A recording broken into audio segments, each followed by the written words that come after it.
Sadhu, sadhu, sadhu. Hôm nay thì câu trả lời của anh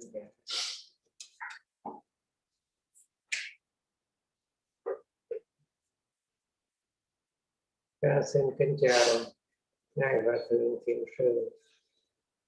Con có duyên được hành thiền tứ niệm xứ khoảng gần 1 năm nay. Tuy nhiên, vì con là một người Công giáo nên thường hay có sự đấu tranh trong tâm giữa việc hành thiền và việc theo đạo như con đã làm từ nhỏ tới giờ. Khi con hành thiền nhiều hơn, con ít tham gia các lễ nghi tôn giáo và cầu nguyện. Thậm chí cảm thấy niềm tin của mình bị hao mòn. Những suy nghĩ này làm con hoang mang, không biết phải làm gì. Con là người có ý thức nghiêm túc trong việc theo đạo Công giáo, chứ không chỉ vì truyền thống hay lễ nghi, nên con thật sự bị giằng co rất nhiều. Con biết Ngài có rất nhiều đệ tử là người Công giáo, và hẳn là nhiều người cũng gặp phải vấn đề như con. Con xin Ngài cho con lời khuyên để có thể dung hòa giữa việc hành thiền và theo đạo, để con an vui tiếp tục thực hành giáo pháp. Con xin quý anh và chúc Ngài nhiều sức khỏe. Đây là câu hỏi của một hành giả đã hành thiền khoảng gần 1 năm nay. Xin câu chuyện nhưng trả lời cho biết hành giả là một người Công giáo nên thường bị có sự đấu tranh trong tâm giữa việc hành thiền và việc theo đạo như con đã từ nhỏ tới giờ.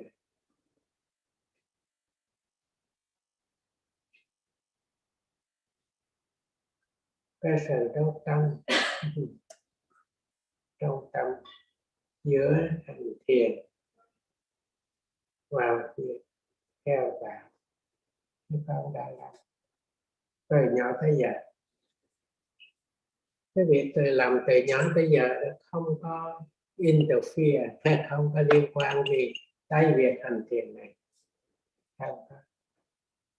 không có liên quan một chút nào hết tới việc hành thiền. Hành giả có thể có niềm tin với tôn giáo của mình. Cái niềm tin cho nên mình cứ theo niềm tin, sẽ không có liên quan với cái hành thiền.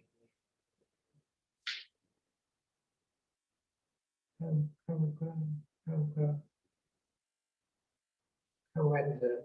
Nếu mà lấy trí tuệ đời nói chuyện đời thì không có một sự chướng ngại gì hết. Theo đạo Công giáo mà đi hành thiền không, vì trong công thức hành thiền, trong một công thức hành thiền thì ở trong một bài để tập thì vì anh chủ về thiền mới nói Ngài không đề cập này các vị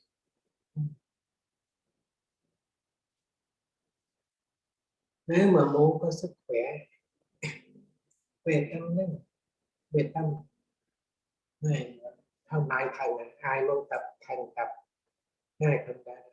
Ngài nói ai muốn cái sức khỏe về tâm thì có một con đường duy nhất, độc nhất, duy nhất, độc nhất. Con đường này tập sẽ vượt khỏi sự sầu não, buồn đó, khổ u đó, lo buồn. Như phải nói khổ u phiền não, buồn phiền, trầm cảm căng thẳng. Nếu một ngày nào về trường hợp này thì thích tập được phương pháp này sẽ vượt khỏi sự sầu não, lo âu buồn phiền. Như vậy nó trở thành một người có trí, có tri kiến sáng, có chánh trí, chánh kiến, như là thấy rồi. Nó nói về cái tâm mình thấy rồi, không phải nhờ một người khác. Nhưng ngày không nói về vậy, không nói về máy móc để mà thấy, để mà cho tâm này nó mạnh không. Nó nói tâm thì tâm có một cái đường lối tập. Ngài nói như vậy thích thêm đó, nếu mà ai bị buồn phiền lo âu phiền não căng thẳng thì có một con đường tập sao vượt khỏi. Cái ngày đang tập có bốn chỗ để tập, 4 xứ, 4 địa điểm để mà tập. Hãy nhìn lại thân mình, nhìn lại quyết tâm này, nếu phải thực hiện tâm nào là đã được, không phải vô trong ái mà chiếu coi lại trong thân với tinh niệm trí nhớ, tập một cái trí nhớ bây giờ đừng gọi là tránh ghi nhận niệm bây giờ nó và phải quán lại, coi lại, nhìn lại tâm, không có penetrate, coi xuyên thấu của quá khứ tâm, tương lai không, coi bây giờ, coi tâm bây giờ, đây thân thôi, coi thấy thân, trong thân có mình.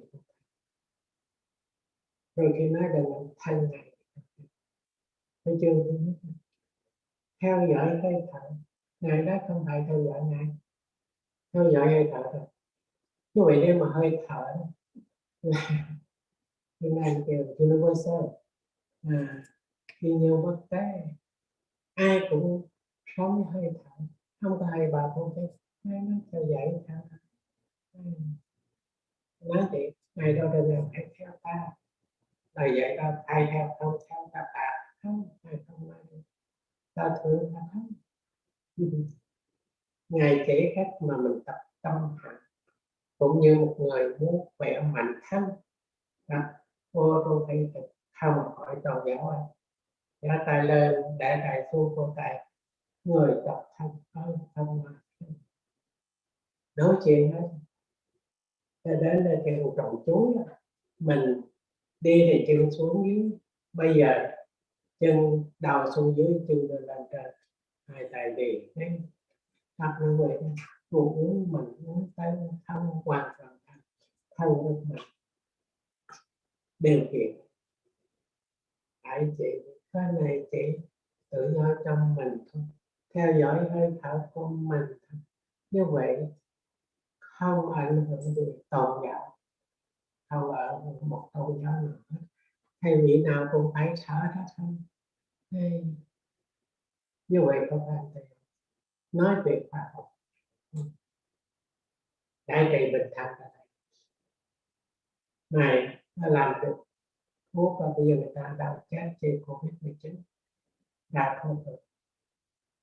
Ai mà ở trong nước đưa tiền ra thuốc thì chích. Nếu sợ Covid đi chích, cái đó thì là hỏi đâu giá không. Thế sợ chết chích thuốc, nhưng cái thuốc này nó không có nó trị cho người đạo đó thôi, tình trường đó mới nó trị, thuốc không có không.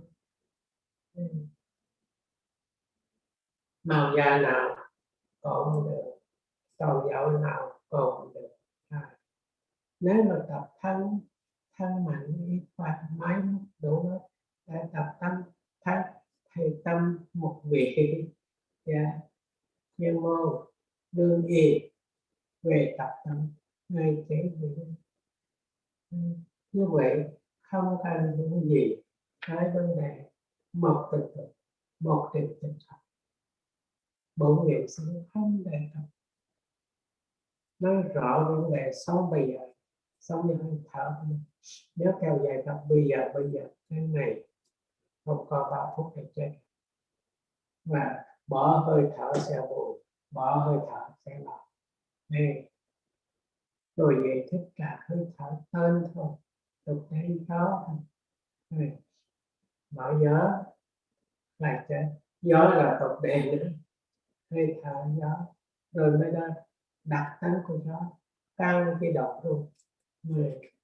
Càng cái độc như vậy, càng cái độc là bản chất của gió, không phải có những bản chất của tâm linh một cái niềm tin không gió vật thật, còn ai cũng ăn không bên bầy giống nhau. Rồi vậy bạn nói chạy dành cho mời trên tương Phật hay là thân giáo đã không ai ăn cũng không. Vậy ông ăn những gì một tí nào mới Chúa.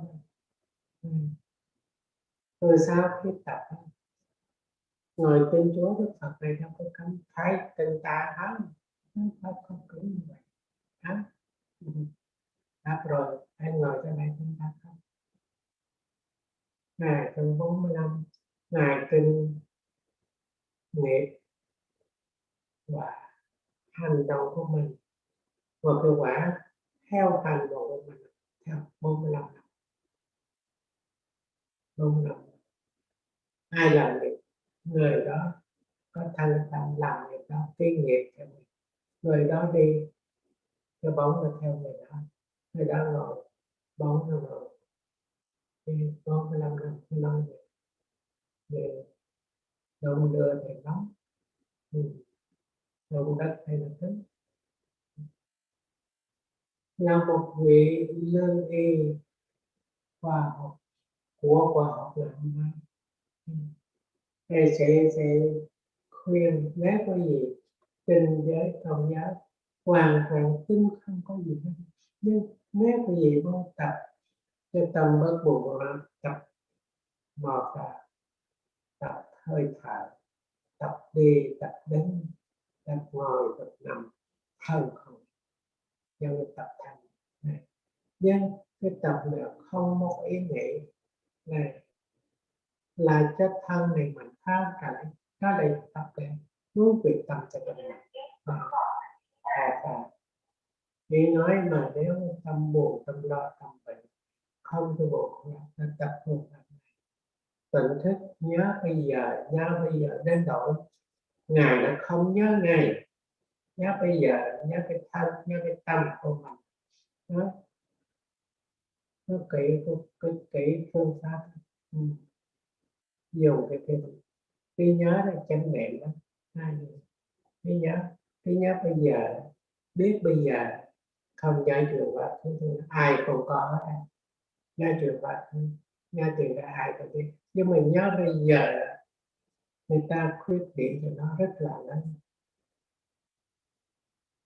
nhưng nó là không khuyết điểm vì chúng ta đã làm những hành động nên theo chúng ta hồi nào bây giờ không kinh nghiệm này, cũng như một người bị bệnh vi trùng không cậy được vi trùng siêu vi trùng đạo vào trong thân, không cẩn thận không cậy được bảo vệ, ví dụ khẩu trang xa lánh những người bệnh như vậy đó, biết vùng đó bệnh không có ta vùng đó, biết người đó có bệnh không cần vùng đó thân mình ngay thành.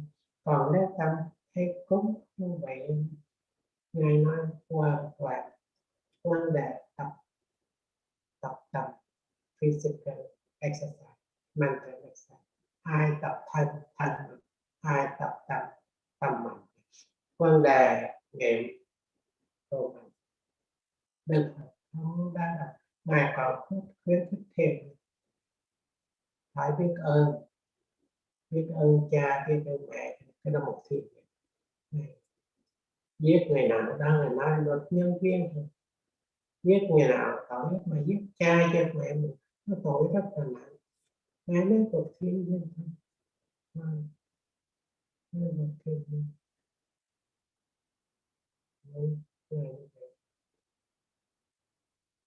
Như vậy thật là như là thì máu cha mà mẹ cùng với con lấy máu đào máu cùng với một số được.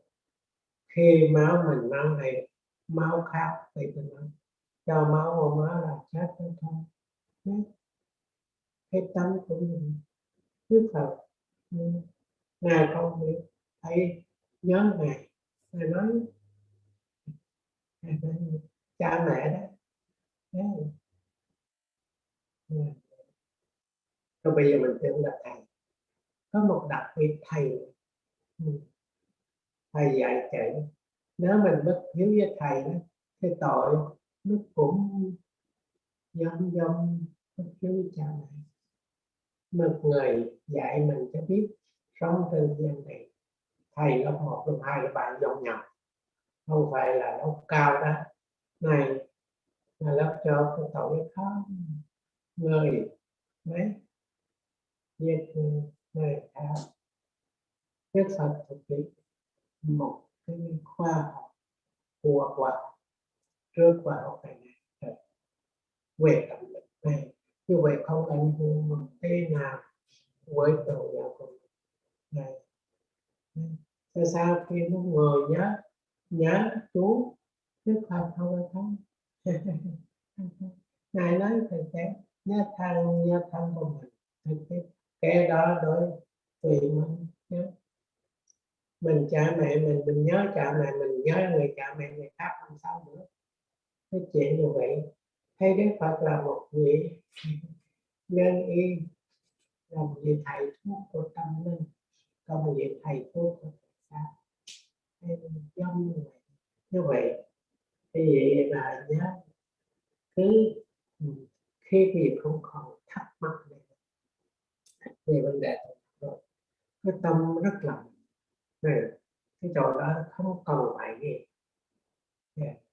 với phương pháp hành rồi thì chấm dứt rồi đó, không còn dễ. Cái đó là thành công, tinh thần rất là mạnh, không cần phải. Rồi bây giờ chữ Phật là người kinh nghiệm, một thầy thuốc kinh nghiệm 4 phương pháp này. Hai biết bệnh mà nguyên nhân của bệnh, để biết sự ảnh hưởng nguyên nhân rồi chỉ cho làm đó gọi là thầy thuốc. Biết căn của cái bệnh này, biết bệnh đang bệnh đó, hành hạ nguyên nhân của bệnh từ đầu biết, rồi thuốc gì để trị hết bệnh đó, rồi được an ủi thì người đó gọi là thầy thuốc giỏi.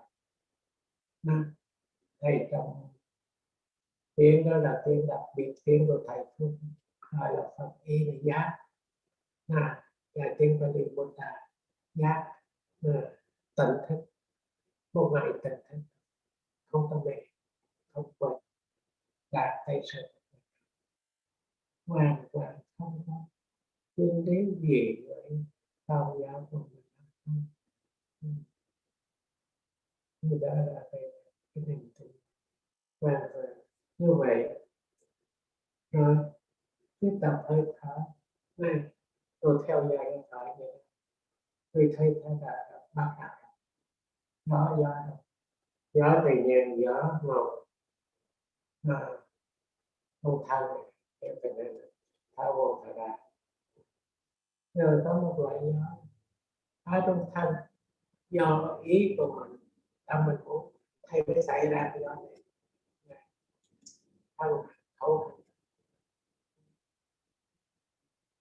do ý làm sao nói chuyện được làm sao biết được người ta điều là muốn đi thì thân này muốn đi muốn ngồi là thân này muốn ngồi vậy cái đâu phải thật là một việc khoa học của Phật muốn đi phải đi muốn đến là đến muốn ngồi ngồi muốn là không muốn gì cái khác muốn bây giờ là nó đúng muốn từ tương lai chưa chắc đúng hơi thở cũng vậy thế bây giờ như vậy không ảnh hưởng gì không bệnh ví dụ chạy niệm tôi lại kể niệm động tim chạy nào là một công thức của tâm người của tập tâm tâm theo dõi tâm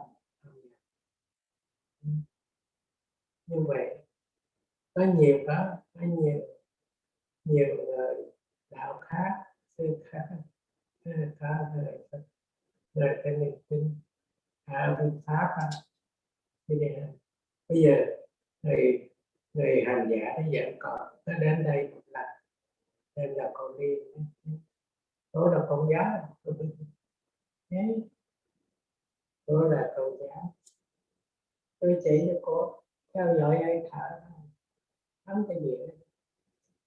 Khi mà cô theo dõi cô hiểu được hơi thở kinh nghiệm thở rồi tôi có nó còn là con giáo thế tôi nói như vậy nhưng mà con tin tưởng này vì ta lại thấy tâm nhẹ nhàng xuống một cái niềm tin khác về tâm linh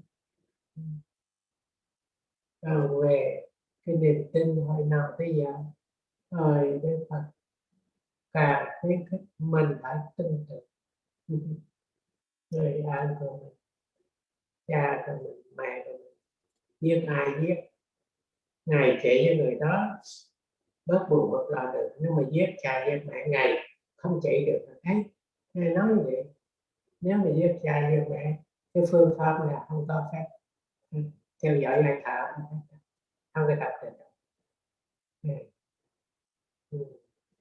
nói vậy để giết cha giết mẹ quỷ mà thầy đi chỉ không có ảnh hưởng gì nên giúp đỡ không có ăn không có bồ nói chỉ tự nhiên đâu phải ngài đâu nhưng mà nói trước đó giết cha giết mẹ nói rồi mà nói thầy tổ nhưng mà người biết nói là cha mẹ thầy đầu tiên đó người có cái cha mà người cha mẹ là tốt cái nghề mà là vị chư thiên cha mẹ là vị phạm thiên thầy Đức Phật ngài ví dụ cha mẹ là thầy đầu tiên là chư thiên cha mẹ là phạm thiên mình tin tại phạm thiên ngài nói cha mẹ là phạm thiên cha mẹ là nếu là cho tiền họ tiền mình nói cha mẹ là chỉ tiền họ tiền mình cha mẹ là phạm thiên ngài đánh giá khác nên nói vậy là nhiều người không có ảnh hưởng gì một tí về sự giác ngộ về sự giác ngộ của mình thành ra về tinh thần hoàn toàn tinh thần và lại nếu mà tập thật là siêng mạnh siêng rất là mạnh bắt đầu cái đó là cái bản chất của mình do giá trị của mình tập được rồi tên gì tập được rồi chính là cái bản chất đặc tánh của tâm được tên thôi rồi chữ Phật. Ngài không chỉ mình Ngài phải khóc, biết bao nhiêu Phật lời nói của Ngài không nói là cô không phải của ta, của vị khác nói như vậy. Như vậy là bất kể không lòng mặt đều ác, ai cũng nói như vậy hay là vị có trí tuệ cao làm như việc thì tâm này đạo dục trong sạch, không phải ta nói hay các vị khác không nói như vậy. Thế như vậy thôi. Vậy là trong khi mà không có ai khám phá ra, Ngài khám phá ra cái giống ôm trước người ta là khám phá ra như vậy. Ngài như vậy và vậy thì cái hành giả niềm tin quy dẫn giữa niềm tin của mình không có nghĩ là mà theo tập Vipassana này ảnh hưởng đến niềm tin của mình. Thì cái gì nếu mà quý vị có niềm tin thì cái tin tưởng Chúa mà niệm không niệm cái này được. Nhưng mà tin tưởng Chúa tin tưởng Phật niệm Phật, nhưng cái Phật cái niệm Phật này không nên ta không tinh thần của mình đó. Ta là đối tượng mà nhưng ngươi phải thấy niệm Pháp, ngươi phải thấy ta được ngươi cho thấy ta mấy chục % thôi, mà muốn 100 mặt nhà ngay phải thấy tâm như vậy rồi. Nên như Phật là một dấu hiệu, một tên của một người không có tham sân si. Như vậy biết là bao nhiêu người không tham sân si. Phật rồi Phật mới đặt tên trên đẳng chân giác, người đó ban đầu tự nhiên khám phá ra là đầu tiên, rồi sau ta khám phá ra cùng vậy thầy mới tên thứ nhất, thứ nhì, thứ ba. Vật gì cũng vậy, cũng có thứ nhất, thứ nhì, thứ ba. Câu số 1, câu số 2, câu số 3 là một cái đặc tính, một quality, một cái phẩm này, một cái đặc tính này, chứ không phải là quantity. Này là quality, không phải là lượng, mà là phẩm. Nếu phẩm nói về đặc tính của tâm, lượng nói về cái xấu đến hay khác. Khi mà nói phẩm cái Phật thì đặt trong tâm của con người. Cái tâm ai cũng có tâm, rồi phải tâm trong nhiều người. Vì thế ai tạo địa ngục, mình tạo địa ngục cái ai tạo một cái ghế cao, con người tạo cái gì. Rồi người xấu bắt nó, người tốt một cái ghế cao, con người tạo được tốt xấu. Vậy nên khi mà đi sâu thật ở đâu địa ngục thì là ở trong tâm của mình. Như vậy được Phật là một việc cho mình tập trung. Khi bài tứ niệm xứ đi sâu vào bài tứ niệm xứ, không có một cái nơi nhờ nằm ngoài pháp vào. Ai thấy pháp là thấy Phật, ai thấy Phật là thấy pháp. Khi nói là người đó uống hết thuốc hết bệnh mới tin thầy thuốc, tin tưởng thầy thuốc về thuốc này ngay rồi mang niềm tin về Phật. Vậy thì đừng nghĩ là hao mòn tôn giáo của mình, vì vẫn giữ 100% không gì về niềm tin đơn giản đó. Cái thể chia thầy giờ đó, nếu thầy là phải tập tâm này khỏe, vì tập tâm mạnh này, rồi tập mạnh, tập thân mạnh, rồi chia thầy giờ để bị được nghe mình tập cô cho con mạnh việc dùng thuốc này thầy đã phải dùng thuốc cùng một kiểu đó, dù thuốc nào thuốc tây khác nhau, dù thuốc tây rồi thuốc bát tác thuốc nào thuốc bát không dùng cũng phải dùng xài đây như vậy không có cấm, phải dùng để cái thuốc này nó hết hiệu lực mới uống thuốc sao không sao. Đấy. Thầy dễ vấn đề tập nè, thì thầy giờ tập như vậy, tập tâm có niềm tin kiên ngồi nhớ Chúa, không có hại một chút nào, không phải thượng việc cái tập tâm càng mạnh như Chúa lời Chúa nói gì tình thức, hay khi nào cũng tình thức trên thế gian này. Đấy. Nếu người ta tin trong Phật, đấy, đó là Phật tánh, người nào tin Chúa thì tâm nào là Chúa, nên đặt thôi. Như vậy đó gọi là ý niệm này, và cần nhất là phỏng thầy mình hết không, thuốc là thuốc, thầy là thầy rồi, nhân như vậy thuốc trị này, nhưng mà thuốc đó không phải là để chợ mà da trắng mới uống cái đó, da đen da vàng không, không có như vậy, không có như vậy sẽ sinh ra lại là như vậy. Vì tin tưởng cái niềm tin yêu vẫn tin tưởng không và được này, nhưng cái này là vấn đề trí tuệ, niềm tin rồi vì phải có trí tuệ thêm này, đấy, đâu phải là tin người tin mà dù tin Phật tin này, không phải là phải có trí tuệ, không phải là nhắm mắt mà tin Ngài không, không phải lại Ngài cái đến Ngài không chắc này, nên phải tin mình tin sao. Như vậy Ngài nói cái đó đầu tiên là tin Phật, nhưng thật là một quality này, không phải quantity, không phải lượng, thật là một cái phẩm, một người đã tốt, người đã Phật rồi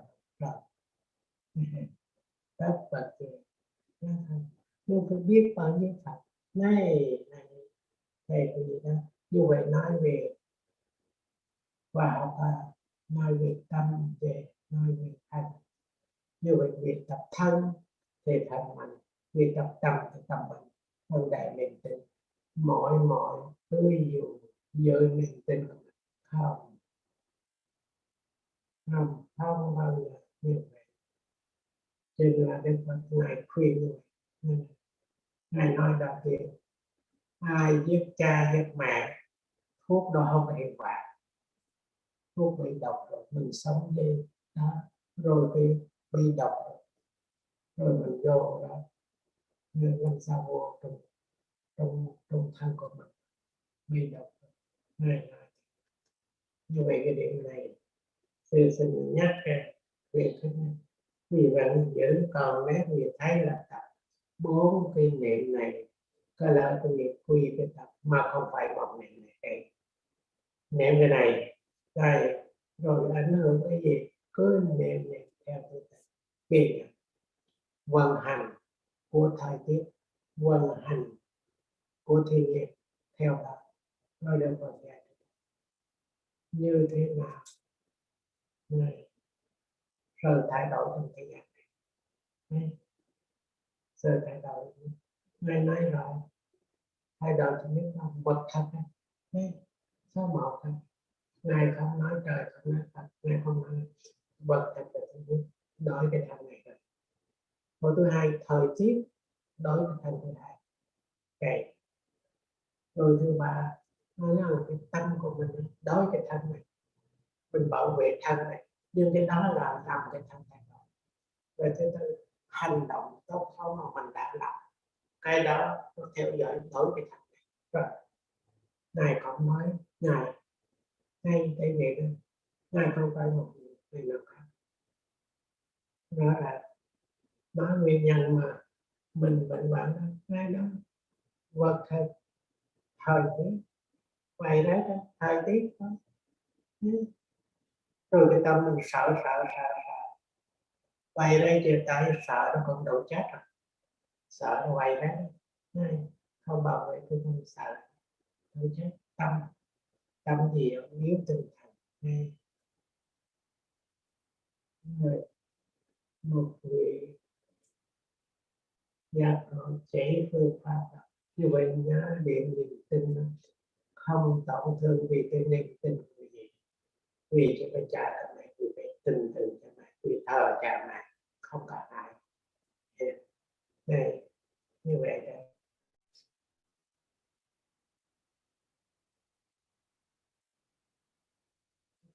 Thành đã tập như vậy mới gọi là hành giả. Nhưng mà chạy hành giả thì đã tập này, đã tập nếu mà là tập, nếu vì thấy bớt buồn bớt lo vì tập nên là người rồi cái sự bớt buồn bớt lo nó đưa tới hạnh phúc như thế nào có gì để kinh nghiệm trong sự tập tành như là qua tập thân khỏe.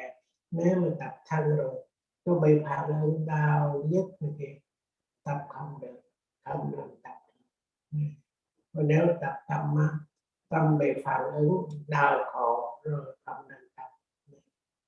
Nói về vui buồn trên thế gian này không, vui buồn hạnh phúc hay là đau khổ trong cuộc đời đang sống bây giờ, đây là tập để chơi ngược, để trời cái buồn cái đó trong cuộc đời cái tâm đã làm sống người đang sống cùng thân Đức Phật để các bạn phải theo dõi thân này hơi thở, cái đó đi đứng nằm ngồi, cái đó vật thật quẩn quẩn.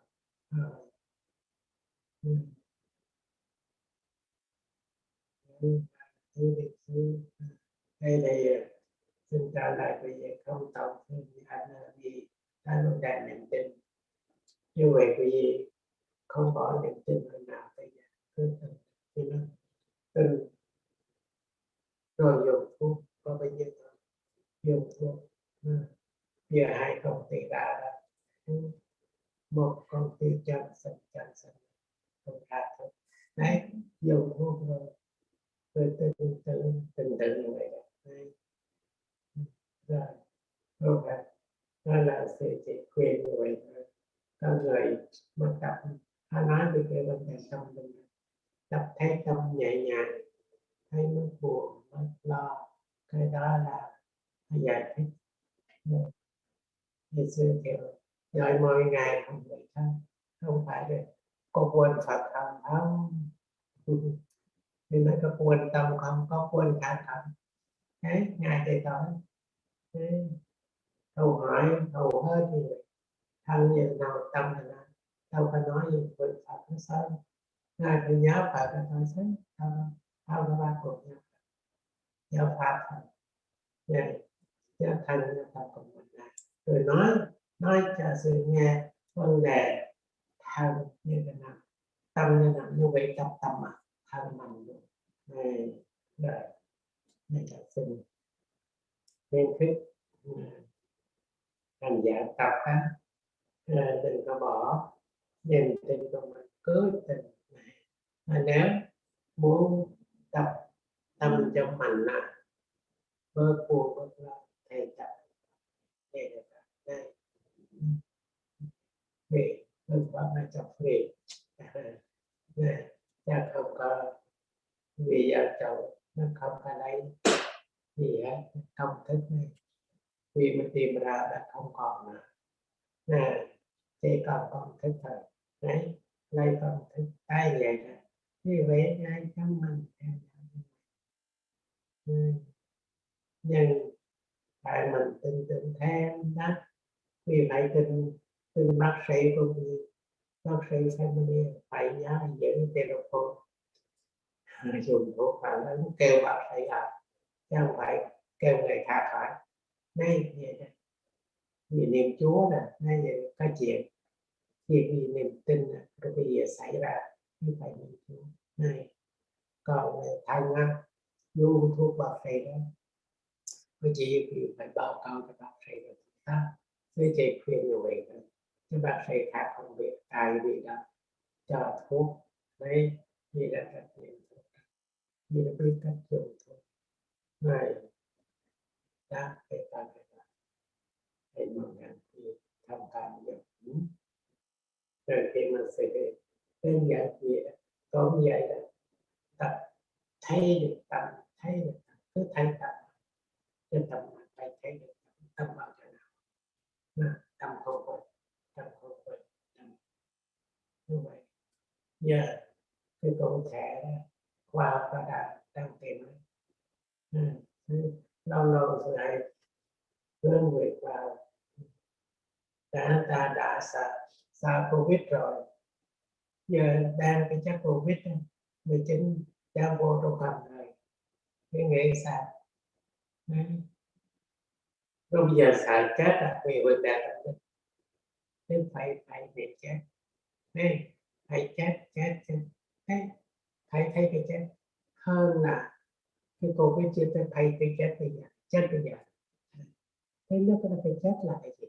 Tìm ra cái chết là cái gì? Chết là quên. Nói đúng là được cái quên.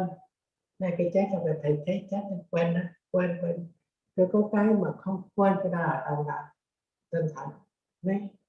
Đấy, lấy độc trần đạo ma, lấy thuốc đau chích vô con người đạo để ngừa cái đau tán. Rồi cô kia đi nói về cái chết, sai chết, thấy ngồi đây thấy cái chết, thấy chết, thật là thấy chết, thấy biết chết là quên, bây giờ không quên cái đó là chết, nhân gì cũng thấy thay đổi, nhưng mà cuối cùng cái gì mà không thay đổi, không còn cái đó là còn chết. Đấy, nói vậy đó, đây đọc. Người sanh diệt là gì? Thực tế nói cơ hội muốn đạt được huệ sanh diệt là gì? Sanh là sanh, diệt rồi chết. Muốn đạt thấy cái sanh chết như nào? Học bao nhiêu ngày sẽ thấy trong đó, thấy cả một tuần lễ, tùy theo nói một tuần lễ, một tuần lễ có 2 tuần, có 3 tuần, 1 năm, 2 năm, tùy theo nó thấy cái chết đây, ngồi thấy cái chết đây, ai cũng phải chết, nó đâu ta ai thấy cái chết, nói thì cái tuệ cao là sanh diệt, từ sanh diệt mới gọi là có cái tuệ. Thấy vậy đó, chưa thấy chết rồi, sanh chết rồi chưa có trí tuệ, thấy đó mới gọi người có trí tuệ, thấy được cái chết, hiểu được cái chết, hiểu được cái sanh cái chết. Như vậy không phải một đời chết một lần, không phải một đời chết 100 lần, 100 lần này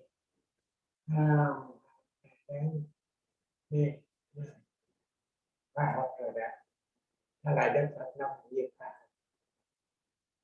khoa học của Phật về này, đây là cái chết thật. Đấy, một khi nó không chết, như vậy không chết không là chúng ta cũng bị để tượng trưng cho mình nhớ tâm của mình nằm cho đó, nhưng mình phải tập cho biết lỗi, nhân vào cái thao đi vào viện còn yếu ôm Phap, mà khi mình mạnh được thao bỏ qua, nhưng mà không bỏ Phap được, không bỏ chuyện thiệt, vì khi mình thấy chỗ không dám chiếc thiệt theo này, không dám chiếc xe này chiếc xe người nhắc đi nói nhớ cái niềm tin của mình, chỉ về tinh thần, tâm thân, tâm tập thân mình, tập tâm mình. Đây câu hỏi dài dòng nhưng ở trong hướng dẫn của việc có một niềm tin mạnh này, đừng bỏ niềm tin mạnh, nhưng tập này để trị bệnh thân, để trị bệnh tâm việc, còn niềm tin của gì đừng bỏ niềm tin, cố gắng nhiều không hại một chút nào, tôi phải tập càng tốt niềm tin, càng tốt này, vì tin gì càng tốt hơn này, đạo đầu người tin cha cho mẹ thầu là càng tốt, người đó còn có hiếu trả không có mà đạo lập Chúa là Phật càng tốt trên thế gian này, không xong thế thì tôi nguyện ơn trên ở đây cái gì để chơi hành quân và mau giải thoát đề kiện buồn lo đau khổ trong cuộc thời mà ra hương hạnh phúc trong hiện tại. Nam mô Bổn Sư Thích Ca Mâu Ni Phật. Sa Chư thiên ở trên hư không, địa cầu tương ở đó trong mọi điều. Đông phương thần lực có nhiều, đồng xin hoan hỷ phước điều chúng tôi. Hộ trì Phật giáo tăng bồi, các bậc thầy tổ an vui lâu dài. Khuyên thuộc tránh khỏi nạn tai, chúng sanh được hưởng phước dài bền lâu. Chúng tôi vui tu đạo màu, tu hành tinh tấn họ hầu vô sanh. Do sự phước báo mà chúng con đã trong sanh làm đây, hãy là mối duyên lành để giúp khỏi những điều ô nhiễm ngủ nằm nơi tâm trong ngày vị lai. Sa sa.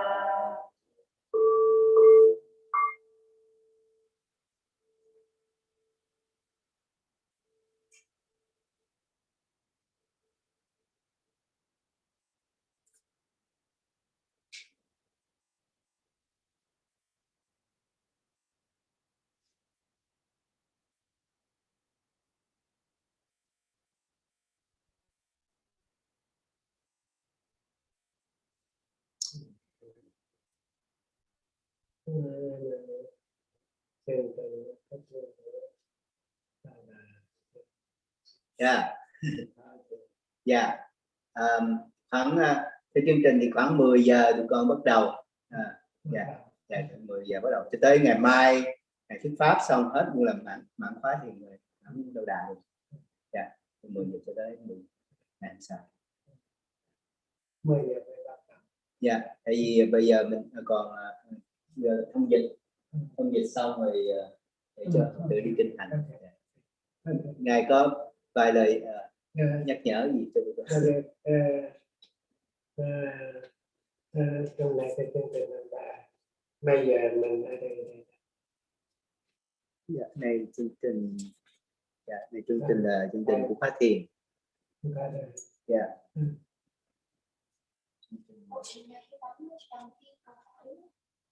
Theo chương mình chia đây là bây giờ.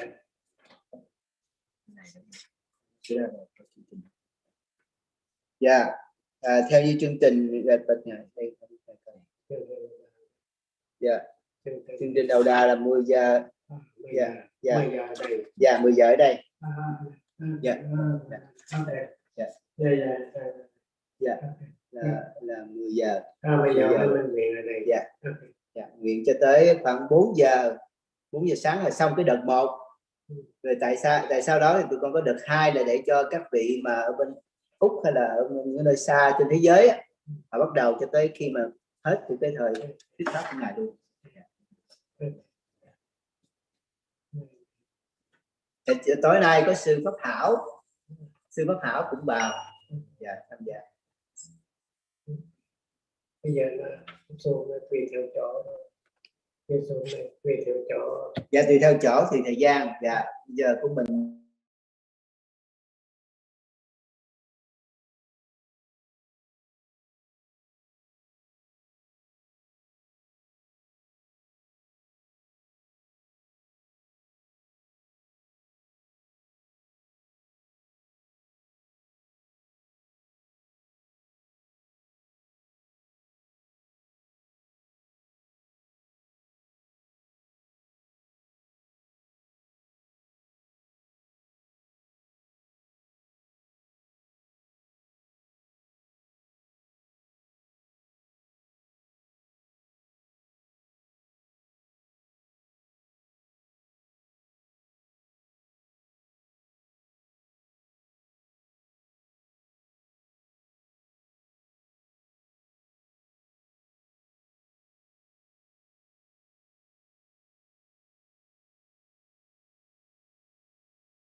Dạ, Thien xin chúng con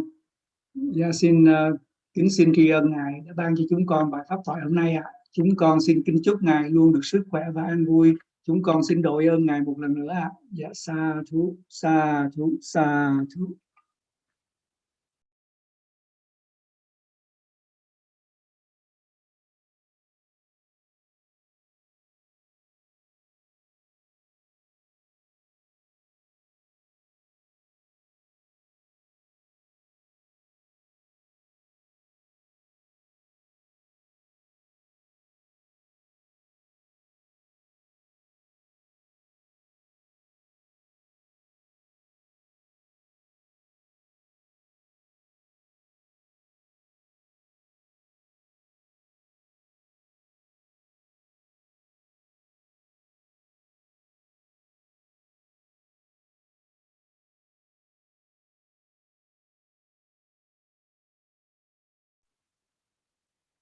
Dạ, tiếp theo đây là phần thông dịch sang Anh ngữ bài pháp thoại của Ngài chiều nay.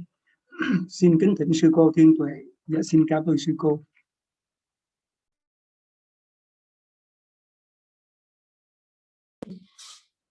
Dạ, mô Phật. Trước khi sư cô Thiên Tuệ thông dịch qua phần tiếng Anh, như vậy để thông báo cho đại chúng biết là bây giờ là 8 giờ rưỡi giờ Florida, 10 giờ thì sẽ thỉnh Ngài qua đây để mà hướng dẫn tu đầu đà. Cho nên chúng ta sẽ nghe phần thông dịch và sau đó có thời gian đi kinh hành. Và cái phần tu đầu đà sẽ tiếp tục cho đến ngày mai khi mà Ngài thuyết pháp, sáng ngày mai mãn phát thị. Dạ. Dạ, bây giờ mời sư cô Thiên Tuệ thông dịch.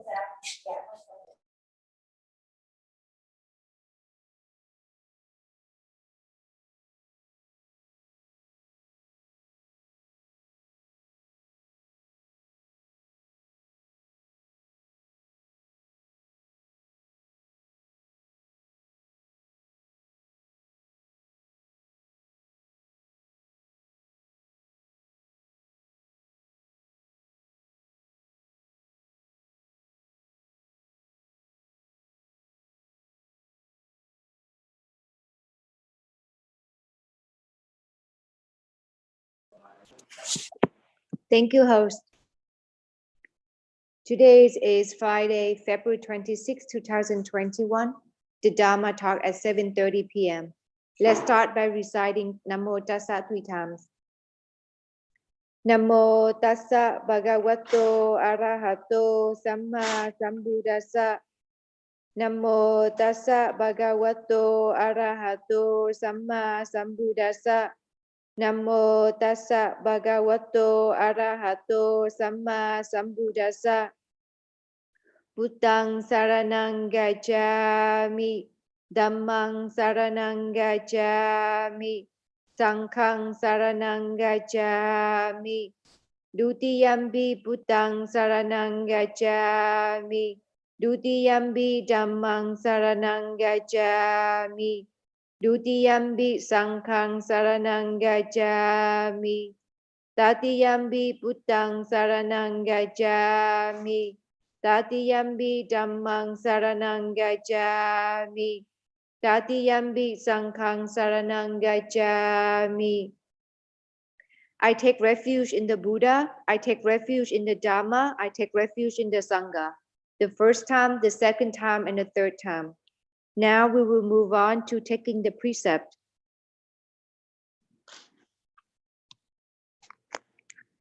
The first precept is trying to abstain from taking lie. The second precept is trying to abstain from taking what is not given. The third precept is trying to abstain from sexual practices. The fourth precept is trying to abstain from false speeches. The fifth precept is trying to abstain from taking intoxicants that can cause carelessness and forgetfulness. The sixth precept is trying to abstain from eating at the wrong times, mainly from noon until dawn the next day. The seventh precept is trying to abstain from dancing, singing, listening to music, watching show, wearing garland, perfumes, ointments, etc. And the eighth precept is trying to abstain from staying and lying on high and luxurious beds and seats. So that is the procedures for taking the precept. Imaya Dhamma Nu Dhamma Bhati Bhati Ya Budang Bujemi. With this practice that conforms to the Dhamma, I pay respect to the Buddha. Imaya Dhamma Nu Dhamma Bhati Bhati Ya Dhammang Bujemi. With this practice that conforms to the Dhamma, I pay respect to the Dhamma. Imaya Dhamma Nu Dhamma Bhati Bhati Ya Sanghang Bujemi. With this practice that conforms to the Dhamma, I pay respect to the Sangha. Today, Dhamma Talk Sayachis answer questions of a yogi. I will read the questions first and then we will go into the answer. I would like to send my regard to the meditation teacher.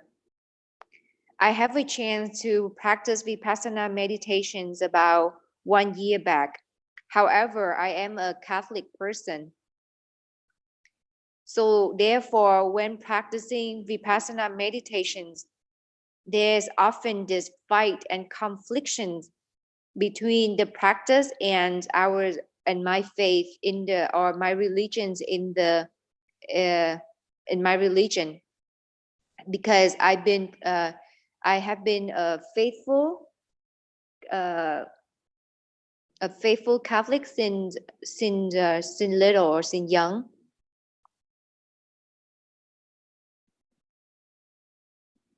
So when I spend more time practicing meditation, I spend less time to practice, as well as less time to join and attend all these religious activities and praying.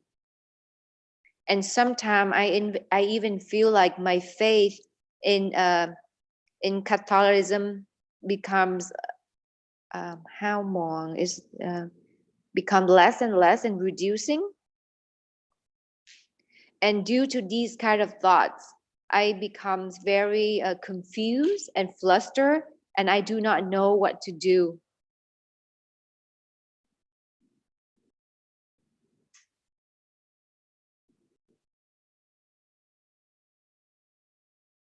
And the yogis explain that, based on my understanding, that I'm a person that is very logical, and my faith in God and my Catholic faith is a very serious faith. Is not based on tradition. It's not based on ritual. It's not based on all these praying or anything. And because of that, I becomes very conflicted, and there's a lot of fight that's going on inside my mind when I practice meditation. I understand that Sayadaw has many students who are also Catholic. And I wonder if many of these people have the same problem or facing the same difficulty the way I am right now.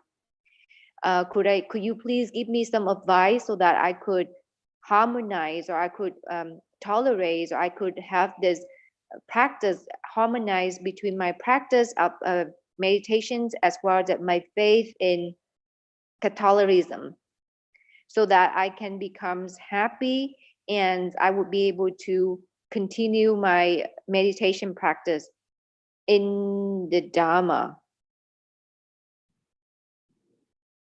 I'm very grateful to you. And I wish you good health. So that is the question. So my understanding of this questions is that the yogis is a Catholic person, and yogi know how to practice Vipassana meditation for almost a year now. And because of the practice, especially the more the yogi practice meditations or Vipassana meditation, yogi become conflicted with the faith that yogi have in Catholicism. And yogi, because yogi is a very serious or very devoted Catholic person, so therefore the more the yogi practice, the more conflict and the more affliction the yogi have. And because yogi spend a lot of time practicing meditation, yogi spend less time going to all these religious activities, as well as going to practice with all these praying activities. And yogi feel like yogi faith in Catholicism is reducing. And yogi do not want this, so yogi want advice so that yogi would be able to continue to have faith in Catholicism as well as practicing vipassana meditation. So the answer Sariji gave and I understood was there should be no interference, or there should be no destruction or interruptions between your faith and the practice of meditation. And why is it like that? Because you should consider the practice of vipassana meditation is some kind of medications or medicine to treat the mind, to help the mind. So let's say when you are sick and you have to go seek the doctor, and when you see the doctor will prescribe some kind of technique or some kinds of things that you have to do or some medication that you have to take.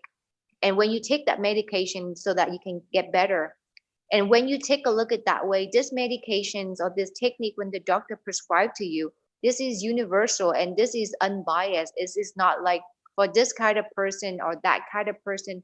There's no boundaries. There's no, oh, only this person of this color can take it, or only this person of this religion can take it. It does not work that way, because the Buddha is also considered of the ultimate teacher in terms, or I'm sorry, the ultimate healer. He's the one who be able to describe the medication, to describe the technique for us to follow, to take, so that we can be able to cure the viruses in our mind. And these viruses are delusion, hatred, angers, and greed. So just like that, when the yogi take it that way and understand it that way, then yogi would not have any afflictions or conflictions in the mind between having faith in God, or having faith in your Catholicism, as well as practicing vipassana meditation. And another way that the yogi should see it or look at it is that, imagine when a person want to get healthy or want to get better in terms of physically, then you go to the gym and you train your body. And because of you go to the gyms and you listen to your personal trainers, and then you do whatever that they tell you to do in order to help your body get better, and your body physically will become stronger and more healthy and healthier. So just like that, practicing vipassana meditation, the development of the mind is the training of the mind. You want to train your mind to become more alert, aware, and awake, and then so that wisdom will be able to arise. And when there's wisdom, we'll be able to have a better qualities of mind, and I mean, because of the better qualities of mind, we will have the better qualities of our life.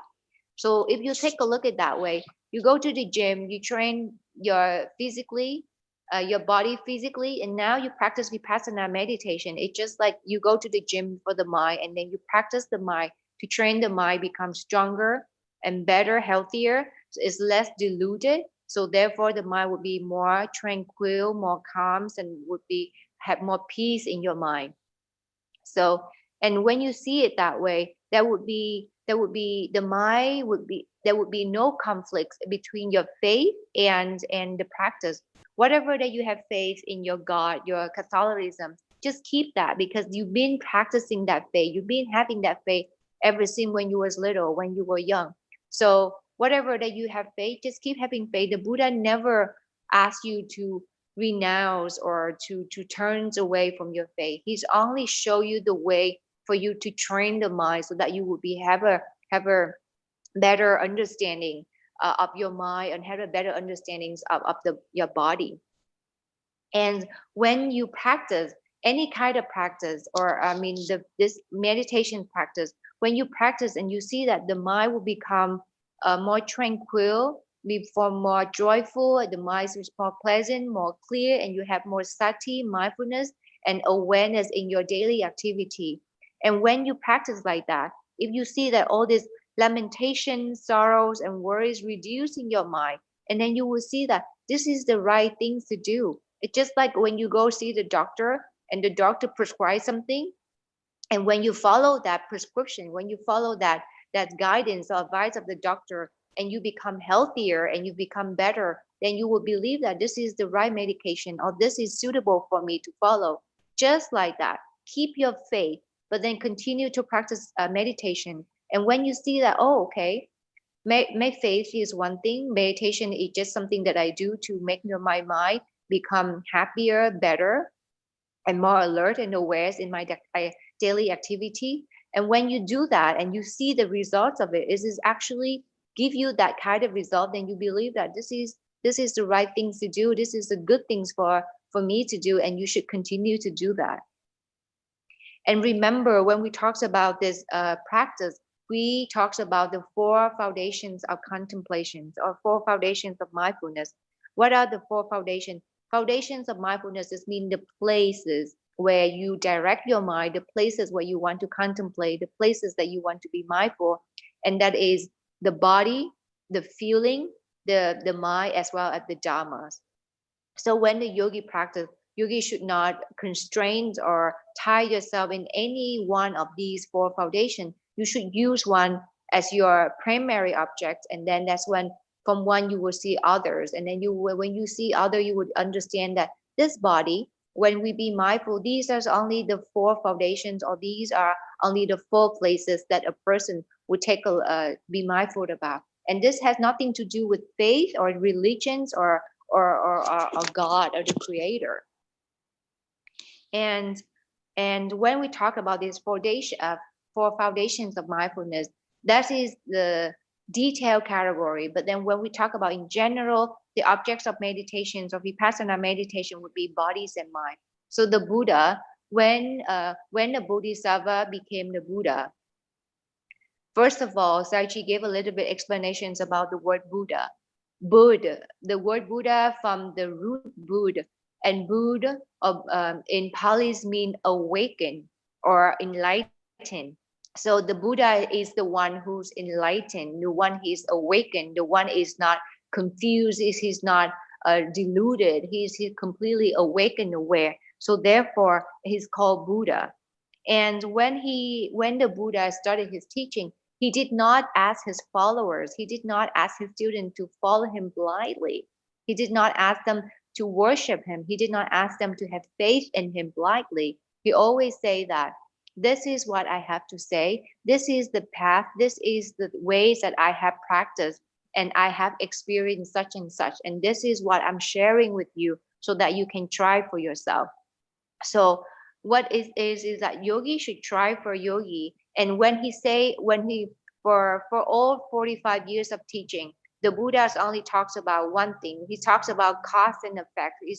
He talks about whatever that the conditions that you do and what is the consequences or the effects of that action that you have done.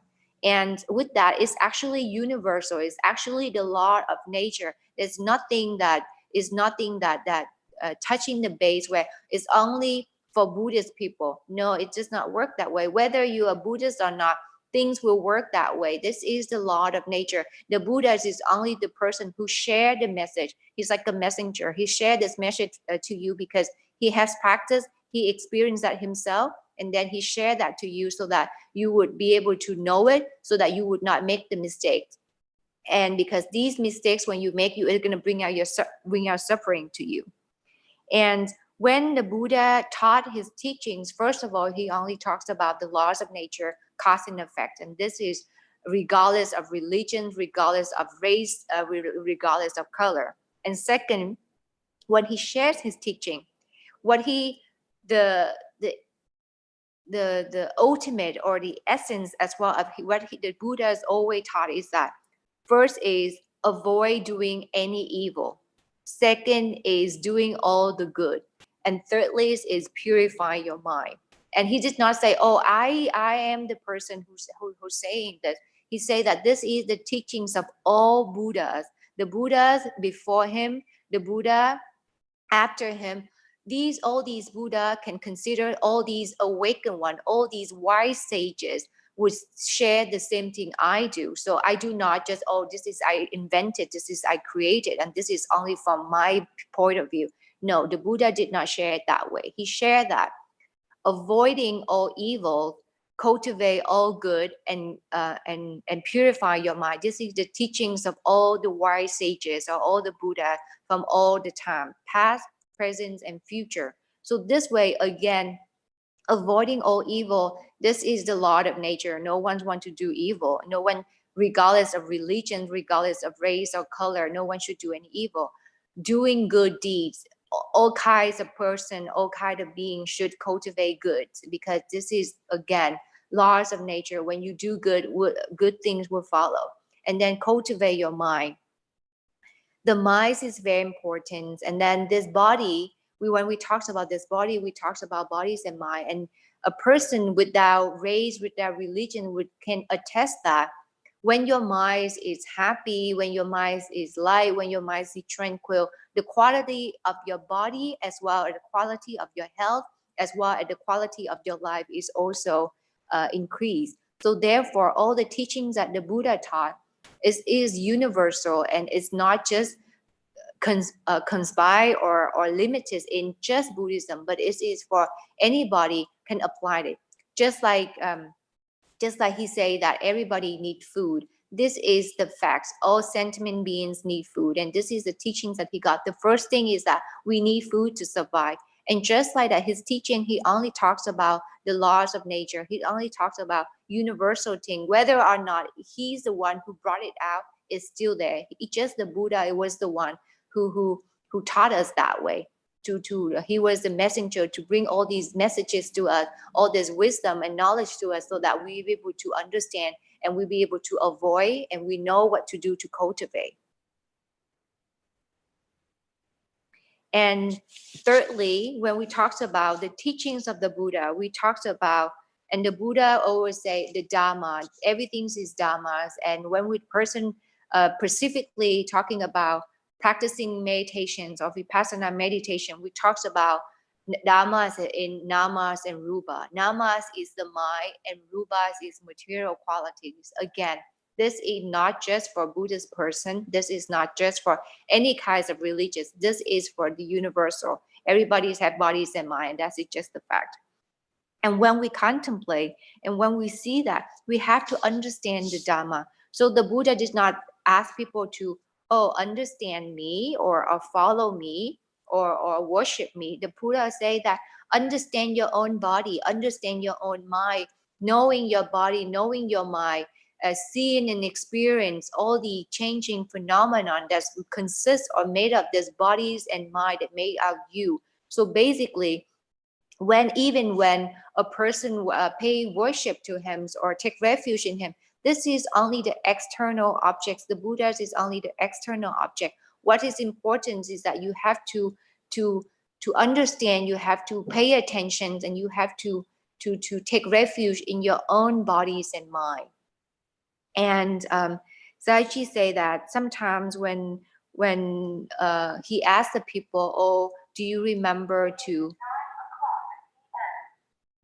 daily in daily activities or daily living, when Zaichi asked people, he did not ask, do you remember the Buddha, or you remember the Buddha today? He asked that, do you remember to be mindful today? Do you remember that you are living with your bodies today? You remember that you're living with your mind today? So just like that, you should understand that this practice is universal, and this practice is for everybody, and it should not be conflicted, or it should not affect your faith that you have in your Catholicism. And another example Sadachi gave to elaborate his points is that when we talk about this Dharma, or we talk about this body, we as one of the objects of meditations, or one of the way that we contemplate, is that we be mindful about breathing. And breathing is considered as rupa, material quality. And with this breathing, again, everybody needs to breathe. This is not just belongs to any kind of group of people, any kind of race, colors, or religions. And when we understand this breathing, and we all know that without a breath or without breathing for 3 minutes, we will die. So just like that, when we understand this breathing, we actually understanding the law of nature. And understanding it that way, we'll be able to understand the working of Rupa, our body. And this is understanding the Dharma. And according to the Buddha, who sees the Dharma, who understands the Dharma, is the one who see me, who see the Buddha, because you will be able to have this enlightened awakened natures in you. Again, Buddha, it just means that the awakened one, the enlightened one. And when you have this nature in you, then you will be able to understand or see the Buddha.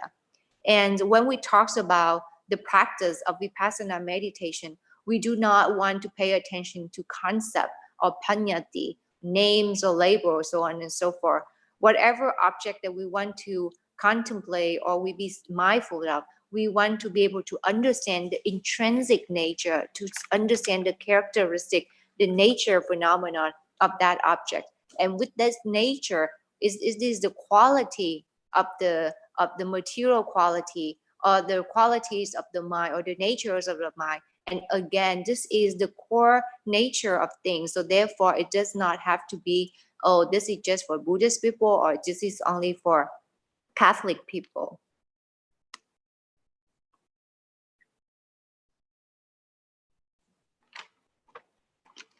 So Sayagyi's encouraged yogi that if yogi feel like there's this conflictions between your faith in Catholicism as well as your practice, you should distinguish that faith is just, this is your faith, you have faith in your religions and you carry out your activity. That is good, and you should continue to do that because you've been doing that for a long time since you was young.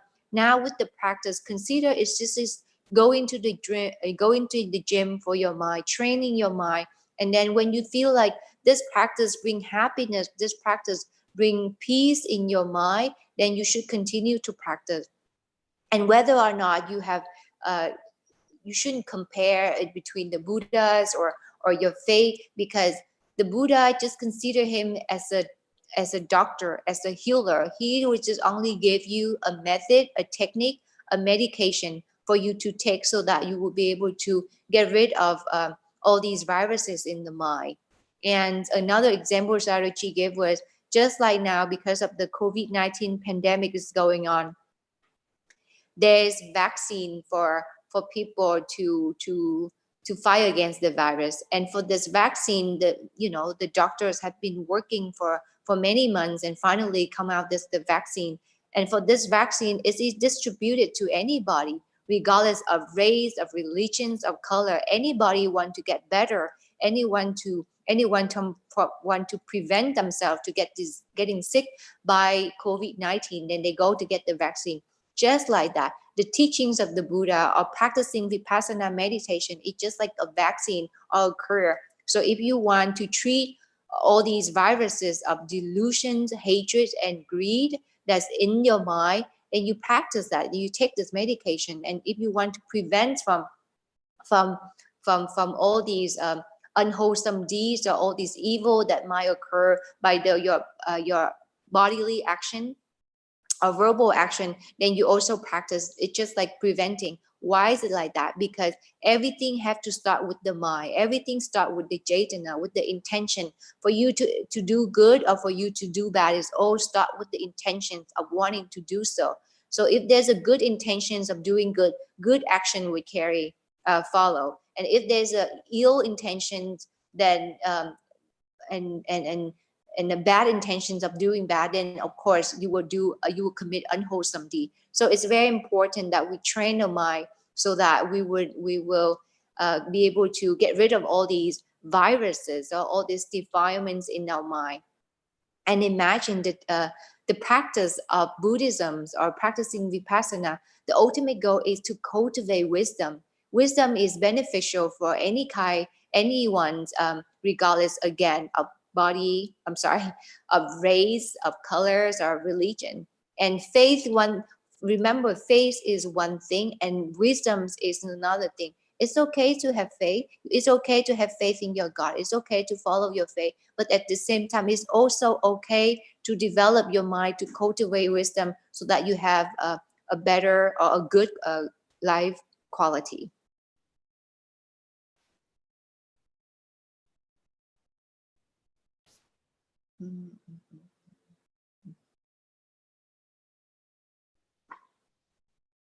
So again, Sayagyi say that you should not have to worry about the conflictions, or you should not abandon your faith in your as a Catholic devotee. All you have to do, just understand that when you want to seek out God, your own God, and based on your faith, and seek out all God, because even for Buddhist people, excuse me,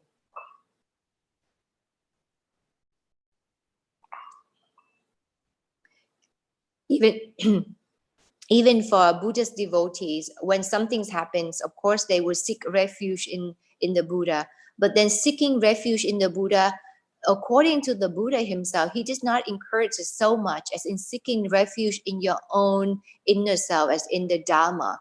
And this Dharma, again, that's explained, is bodies and mind. So if you need to seek God, then seek God. But then when you need to seek out something else, like wisdom, then you can practice to understand the working of the bodies and mind. And just like that, even for Buddhist people, when there's something's happen, they can seek refuge in the Buddha. But then this is just only on a lower level. On a higher level, the Buddha himself to encourage a person to seek the truth, and that is the laws of nature, the working of the natures, and that is the universal bodies and mind, because namas and rupa is not created by the Buddhas or anything. That is when you understand, when you seek refuge in the dhammas and rupa, you seek refuge from yourself. And if the yogi keep on practicing, yogi would be able to develop in the practice. And when the yogi develop in the practice, all these conflicts and all these afflictions in terms of having faith would reduce, because yogi would see that again when we talk about these namas and rupa, when we talk about the objects of meditation, there's nothing so much in terms of faith. We're talking so much about observing and understandings of the working of the natures, and be able to see and understand the characteristic, the intrinsic nature, the qualities of the namas and rupa. And even for this nama or this rupa, there's conditions or there's effects that actually can affect the body. So there's 4 things. First is food. Food, it can affect this body. When you eat something bad, your body will be affected by it. Or when you eat something good, your body is also get affected by it. So again, this is universal. This is nature. And then the weather. So let's say COVID-19 is based on the weather. When it's hot or when it's cold, your bodies also get affected. This material qualities, this nature get affected by weather. So again, this is nothing to do with the Buddha teaching in terms of faith or anything. It's just he just sharing the knowledge that he know in terms of letting you know all these are the working of the nature. And after that, jeta, the mind, when your mind is deluded and when your mind is sad or